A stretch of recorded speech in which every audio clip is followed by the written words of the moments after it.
30 more minutes to go here on Daybreak this morning. We're joined by B.B. Comer high school football coach and athletic director Mike Battles in his second year at B.B. Comer. And Coach, good morning to you, sir. Good morning to you. Last time we talked, we were finishing up the season against Sylacauga, and we talked briefly about the realignment. That has happened now. Kind of tell us where we are on this at B.B. Comer. Well, we're still in 3A. They've changed some of the teams. We're in 3A with probably the smallest or second smallest 3A in the state. We're 2 out of 2A, or 3 students out of 2A. They've taken Midfield and Fultondale and put them in another area and inserted Pike County and Southside Summit into our area. Those games, the 2 teams you just mentioned, are they on the road the first year? That's correct. You know, that's a long trip, either way you look at it. That's a long trip one year, but it's not the next year. Yeah. I mean, that's just the way it is. B.B. Comer, 3A, and what's the difference in 3 and 2A, basically? I'll tell you, the difference is that we're the bottom of 3A and we're the top of 2A. And right now, if they did the count again, we'd probably be 2A. Not even the top. We'd be on down the road a little bit. So how often do they do realignment? Every 2 years. Okay. And then we thought that we might have a chance of going into 2A, even though 2A is tough. That's not we play 2A opponents. Right now, we've got some on our schedule that are going to be very tough for us to beat, so it's no blessing. But it's still, you have an opportunity to play schools more that have the same number of athletes. It's always going to be about athletes. If you're 2A, 3A, 4A, doesn't matter. Athletes win ball games, not coaches. It was a numbers game last year for B.B. Comer, and in your first year, you just had to play some players, especially with some getting hurt and some that were very inexperienced. Are the numbers picking up in the offseason? We've gotten a few more out there, but they've got to stay. We got to offer them something better than they've been getting. So if we can get them out there and get them to stay through the summer, then we think we'll be all right. We've got a lot of skilled people returning. We lost 4 seniors. We lost 6 seniors. We had 4 that started pretty much every ball game. We have a lot of skilled people coming back, a lot of depth and skill, but we don't have the linemen anymore. So, it's just one of those things. We'll fit them all together and see how they look in the spring. Looking at the schedule for this fall, 2 teams that have been predominantly on the schedule for years and years and years, playing B.B. Comer. Neither Childersburg nor Sylacauga are on that schedule. Explain the process into that. Well, I think since the year 2000, this is 2015, there hadn't been a win at B.B. Comer. That's 0-30. That's not a rivalry. That's not anywhere near a rivalry. A rivalry is they win 2, we win 1, or we win 3, they win 2. There's no rivalry there. I think Sylacauga this year I think their coaching staff and coaches showed tremendous sportsmanship by taking the starters out after the first half and letting us get on, letting us play the last half. If not, then it could have been, they could have probably named the score. And, at B.B. Comer, when you look back to the year 2000, if you start right there in this century, we won 47 ball games and lost 118. Well, you got to change. Something's going wrong. You keep doing the same thing. The plan ain't working. We need to get, and it doesn't, Sylacauga and Childersburg, that doesn't mean that they'll always be out there. We need time to regroup, and that's what we're going to do. We're going to find people that we can be competitive with. We weren't competitive with them. First 2 ball games we played last year, we played White Plains. They scored over 40. Childersburg scored over 50. And then we got back in our area and started playing right there, which we can. And, that's just not the way you want to start the season. Even in our area where we played and we finished 5th, the teams that beat us, the 4 teams that went 1, 2, 3, and 4, didn't advance in the playoffs. They were all out in the first round. So we didn't play in the strongest area, and we didn't produce in the area that we were in. So there's something wrong, and so we're going to make the changes that we think are necessary to get our program, get back, contrary to popular belief. At B.B. Comer, we start with the same goals of all the other teams in the state. We want to go undefeated. We want to win the area. We want to compete for a state championship. And that's what we're going to do.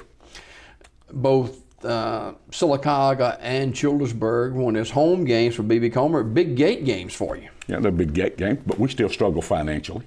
I mean, that's one game. You know, one year you make money, the next year you still get beat, but you don't get any money. So we can do that with a lot of folks, and then we can make it up with fundraisers and that kind of stuff right there. At least I feel we can. What you've got to decide is how much you think it is, how much money is it worth to get beat. Now, you played football at Sylacauga High School. I sure did.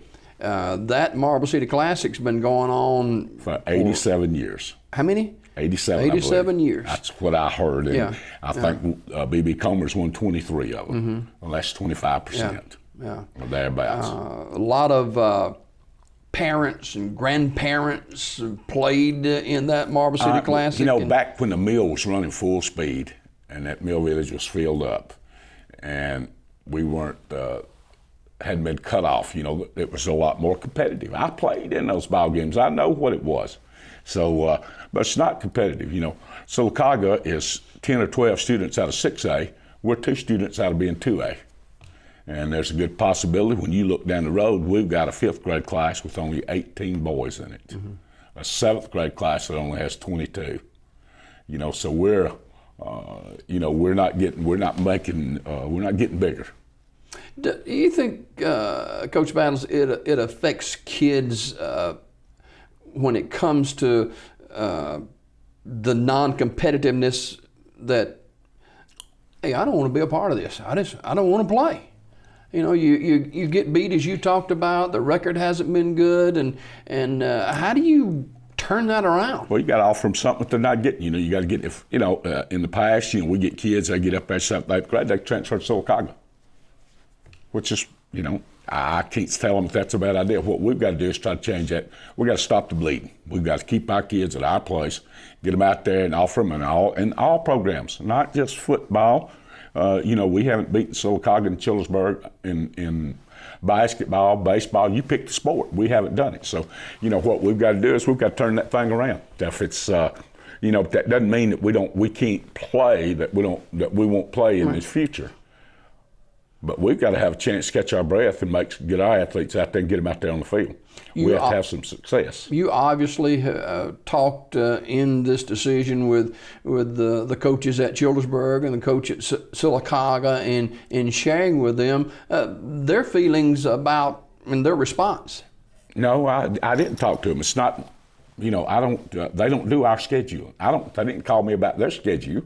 So, you know, I told Chillersburg that we probably were not going to play again, even after the first ball game, because it was just, it was a route. We were out there, and Sylacauga, you know, we took a little bit longer right there because we wanted to get a schedule up, and I'm sure that they did too. But we, you know, I'm looking out for B.B. Comer. You know, this has not got anything to do. Listen, with Sylacauga or Chillersburg, they've both got good programs. They're not going to have trouble finding a ball game and making money.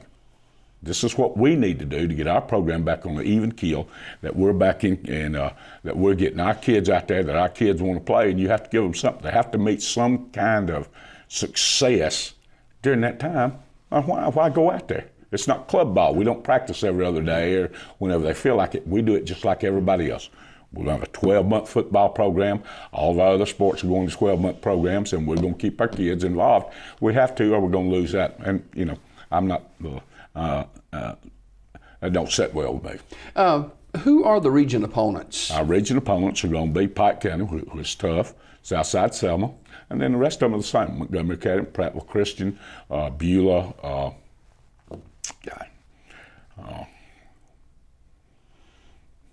Coosa Central. I left out.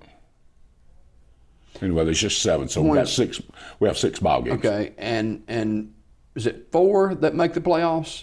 Top 4. Okay, 4 out of that 7. That's right. Last year we finished, you know, us and Coosa played for a big, at the turn, we were 4-2, and then the last 4 ball games were Fultondale, Midfield, Coosa Central.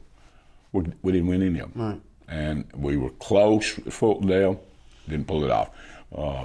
Central Coosa, I thought Coach Simmons and his staff, they did a great job. They won. We couldn't. We played some good ball games early in the year against Montgomery Academy, but we didn't beat them. Yeah. And that's key to it. But there again, when our area gets to the playoffs, you know, none of them win. So there's a good possibility that it would have been one and done too. And so that, you know, it's got to be more to it than that. Just qualifying for the play. We want to be a good football team. Mike Battles, the head football coach and athletic director at B.B. Comer in his second year. Recently, B.B. Comer's basketball team in the news, placed on probation and fined by the Alabama High School Athletic Association. What can you share on that? Well, we just had a student that he made the grades. He's still on a path to graduation and all, but he took 2 P's in 1 year. And we didn't identify it, and we self-reported it. He got flagged when it got tournament time, and we turned ourselves in and told him what the story was, and it was not intentional. You know, our basketball team, it's not like we were trying to hide a All-American. Right. He was a part of our basketball team, and he played well during the year, but there wasn't any ball games changed because he was in or out or anything like that. It's just a mistake on our part, not the kid's part, and it's my fault and not anybody else's. You've got a lot of hats to wear as athletic director. You got baseballs just starting. Well, we just cranked it up last night, and of course we weren't successful, but you know, got to start somewhere. Yeah. But we've got, you know, all of our sports. All of our coaches, we've talked and all, and we're going to, from football, volleyball, basketball, baseball, and all. We're trying to revamp, get them all involved all year long, just like I thought our basketball coach. I thought Coach Daniel did a great job with the time he had with them. He didn't get here till July. We went right into football. He didn't have the off season at all of the basketball. So when he went out there that first day of practice after football season, this was all new. I thought they did a heck of a job. I thought they made a lot of improvement now.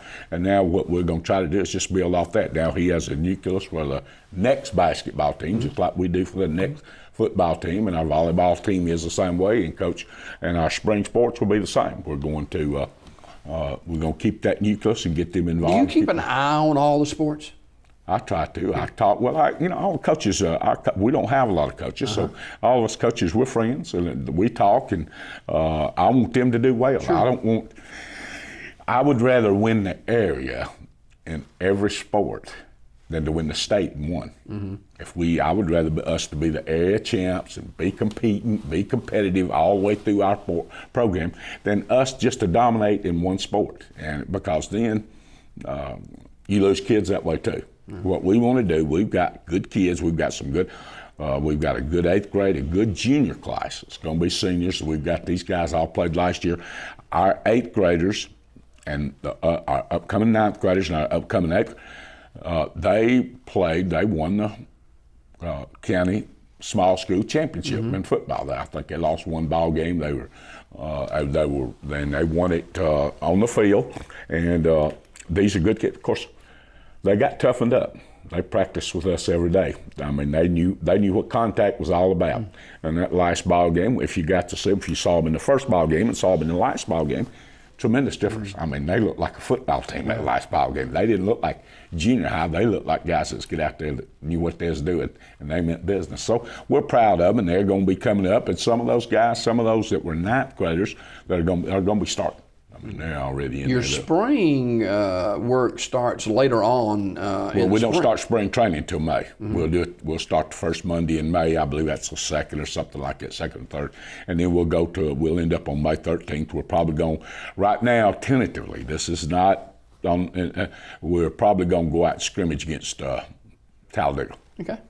And then we go into our all season. The summer, we'll have 6 or 8 football teams coming in here this summer, and we do a lot of 11-on-11. We don't do passing camps. We do football. And so we're looking forward to that. Everybody that came last year is coming back. We're going to add a few to it. All right. Coach Mike Battles, the head football coach and athletic director at B.B. Comer High School in his 2nd year. Coach, it's always a pleasure, and thanks for coming by this morning and being with us. Hey, well, look, I appreciate being here. You know, you just call me anytime. I'll do it.